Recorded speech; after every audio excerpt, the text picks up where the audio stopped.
शिवसेनेकडून मंगळवारी उत्तर पश्चिम मुंबई आणि दक्षिण मुंबईचे उमेदवार जाहीर करण्यात आले होते। त्यानंतर महाराष्ट्र दिनी शिवसेनेकडून कल्याण आणि ठाण्याचे उमेदवार जाहीर करण्यात आलेले आहेत। उत्तर पश्चिम मुंबई दक्षिण मुंबईप्रमाणे ठाणे कल्याणची जागा सुद्धा शिवसेनेने आपल्याकडे राखली आहे। कल्याणमधून महायुतीचे उमेदवार म्हणून श्रीकांत शिंदे यांच्या नावाची अधिकृत घोषणा करण्यात आली आहे, तर ठाण्यातून नरेश मस्के यांच्या नावाची घोषणा करण्यात आली आहे। ठाण्याची जागा महायुतीमध्ये कोणाकडे जाणार यावर बरेच महिने तर्क वितर्क लढवले जात होते। मात्र आता कल्याण ठाण्याची लढत निश्चित झालेली आहे। कशी असणार लढत, कुणाचं इथं आव्हान कोणाला असणार आणि कुणाचं पारडं कितपत जड आहे, पाहूयात आजच्या जेएम विशेषमध्ये। ठाणे आणि कल्याण या दोन्ही जागांवर भाजपाकडूनही दावा करण्यात येत होता। आता ठाणे आणि कल्याण या दोन्ही क्षेत्रात भाजपाची ताकद सुद्धा वाढली आहे। त्यामुळे या दोन्ही जागा भाजपाला मिळतील असा राजकीय जाणकारांचा अंदाज होता, पण ही शक्यता फोल ठरली आहे। महायुतीमध्ये ठाणे आणि कल्याण या दोन्ही जागा शिवसेनेने आपल्याकडेच ठेवण्यात यश मिळवलंय। अखेर उमेदवारीची माळ मुख्यमंत्र्यांचे विश्वासू नरेश मस्के यांच्या गळ्यात पडली। नरेश मस्के ठाण्याचे महापौर सुद्धा होते। 2012 पासून ते ठाणे महापालिकेवर सातत्याने निवडून गेलेले आहेत। तर कल्याणमध्ये विद्यमान खासदार मुख्यमंत्री एकनाथ शिंदे यांचे सुपुत्र श्रीकांत शिंदे यांना उमेदवारी जाहीर करण्यात आली आहे। दरम्यान या दोघांनी यानंतर काय प्रतिक्रिया दिली पाहूयात।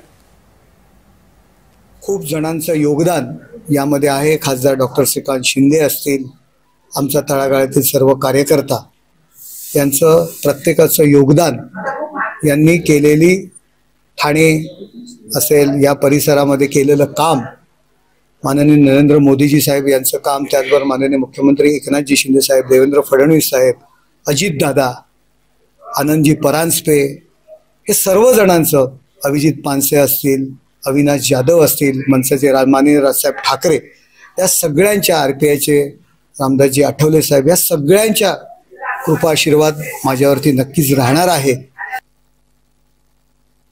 ज्या कारणास्तव बाळासाहेबांच्या भूमिकेची त्यांनी भरभक्कम जी पताका आहे ती पाठीशी घेतलेली आहे, त्या भूमिकेशी प्रामाणिक राहण्याचा नक्कीच प्रयत्न केला आणि जनता जनार्दनाशी प्रामाणिक राहण्याचा प्रयत्न करेल।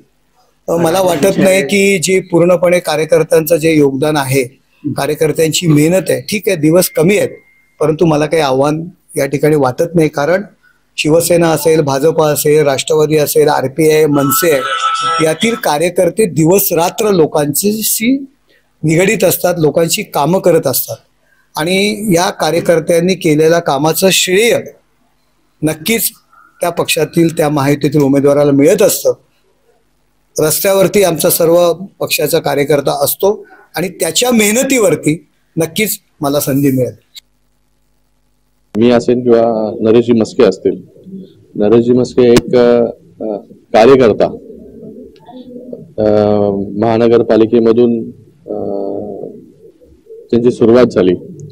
आज जे आहे हा ठाणे लोकसभा त्यांना रिप्रेझेंट करण्याचा चान्स जो आहे, ठाणे लोकसभेवरती उमेदवारी जी आहे ती माननीय मुख्यमंत्री एकनाथ शिंदे साहेबांच्या आशीर्वादाने मिळालेली आहे। हा पूर्ण जिल्हा जो आहे हा हिंदू हृदय सम्राट बाळासाहेब ठाकरे आणि धर्मवीर आनंद दिघे साहेबांच्या विचारांना मानणारा जो आहे हा जिल्हा आहे आणि या जिल्ह्यातील जे आहे या दोन जागा गेले अनेक वर्ष इथे युतीचाच उमेदवार जो आहे तो निवडून येतो आणि या दोन्ही जागा ज्या आहेत मोठ्या फरकाने, बहुमताने जे आहेत या निवडून येतील असा विश्वास या ठिकाणी व्यक्त करतो मी। ठाणे आणि कल्याण या येथील लढत कशी असणार आहे, कारण ही लढत निश्चित झालेली आहे। एक नजर टाकूयात लढत कशी असणार आहे त्यावर। ठाण्यातली लढत कशी असणार ते आपण पाहतोय। नरेश मस्के शिवसेनेचे उमेदवार आहेत, तर राजन विचारे हे शिवबाठाचे उमेदवार आहेत। ही लढत ठाण्यातली आपण पाहतोय। त्यानंतर कल्याण लोकसभा मतदारसंघामध्ये कशी लढत होणार आहे, तर श्रीकांत शिंदे विद्यमान खासदार आहेत, शिवसेनेचे यंदाचे उमेदवार आहेत। वैशाली दरेकर हे शिवबाठाच्या उमेदवार आहेत, त्यांना आव्हान असणार। भाजपचा विरोध झुगारून अखेर मुख्यमंत्री एकनाथ शिंदे यांनी ठाण्याची जागा राखण्यास यश मिळाले। आज नरेश मस्के यांच्या रूपाने नवा उमेदवार शिवसेना शिंदे गटाला मिळाला आहे। त्यामुळे ठाण्यामध्ये शिवसेना विरुद्ध शिवसेना ही लढत आपल्याला पाहायला मिळेल। शिवसेना ठाकरे गटाचे उमेदवार राजन विचारे विरुद्ध नरेश मस्के हा सामना, हा अतिरेकचा सामना होईल। अशी शक्यता अधिक आहे। ठाण्यामध्ये नरेश मस्के यांचा सामना महाविकास आघाडीच्या राजन विचारे यांच्याशी होणार आहे। राजन विचारे यांना उद्धव गटाने उमेदवारी दिली आहे। 2 वर्षांपूर्वी एकनाथ शिंदे यांच्या बंडात राजन विचारे यांनी त्यांना साथ दिली नाही, ते उद्धव गटातच राहिले। कल्याणमध्ये ही उमेदवारी जाहीर होण्याआधी शिवसेना भाजपामध्ये अंतर्गत मतभेद दिसून आले, पण अखेर ही जागा शिवसेनेला मिळाली आहे। इथून मुख्यमंत्र्यांचे चिरंजीव श्रीकांत शिंदे रिंगणात आहेत। त्यांचा सामना महाविकास आघाडीच्या वैशाली दरेकर यांच्याशी आहे। महाविकास आघाडीमध्ये ही जागा शी उबाठा गटाकडे गेलेली आहे।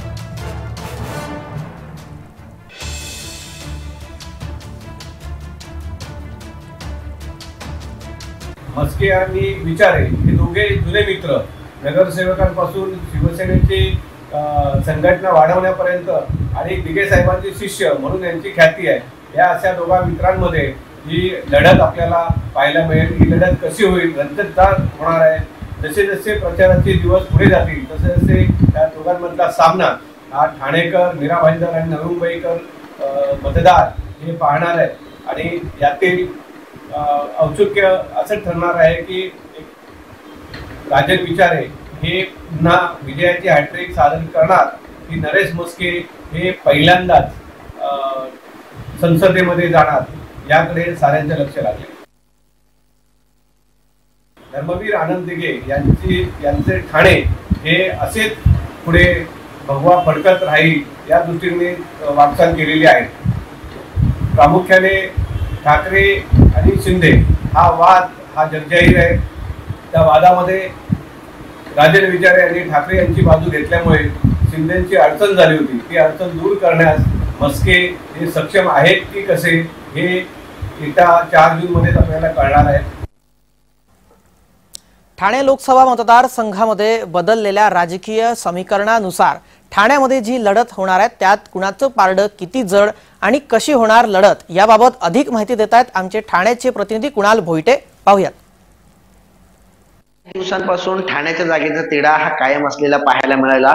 ठाण्याची जागा ही शिवसेनेला जाणार की भाजपला जाणार यावरती संपूर्ण चर्चा जी आहे ती रंगू लागली होती। मात्र महाराष्ट्र दिनाचं औचित्य साधत धनुष्यबाणाला ही जागा जी आहे ती मिळालेली आहे आणि याच जागेवरती जे माजी महापौर राहिलेले आहेत नरेश मस्के यांच्या नावाची वर्णी लागलेली आहे। त्यामुळे आता ठाण्यामध्ये शिवसेना उद्धव बाळासाहेब ठाकरे गटाचे उमेदवार राजन विचारे विरुद्ध शिवसेनेचे उमेदवार नरेश मस्के अशी थेट लढत होणार आहे। एकंदरीत पाहायचं झालं तर राजन विचारे हे 10 वर्ष खासदार राहिलेले आहेत, सध्याचे विद्यमान खासदार आहेत आणि मागे त्यांचं 2019ला 4.5 लाखाहून अधिकचं मताधिक्य होतं आणि नरेश मस्के हे नव्याने उमेदवार म्हणून खासदारकीला सामोरे जात आहेत आणि ते ठाण्याचे माजी महापौर देखील राहिलेले आहेत। त्यामुळे नरेश मस्के यांच्या समोर एक मोठं आव्हान आहे की राजन विचारेंचं 4.5 लाखांचं मताधिक्य कशा प्रकारे तोडलं जाईल किंवा हे मताधिक्य कशा प्रकारे नरेश मस्केंना मिळालं जाईल।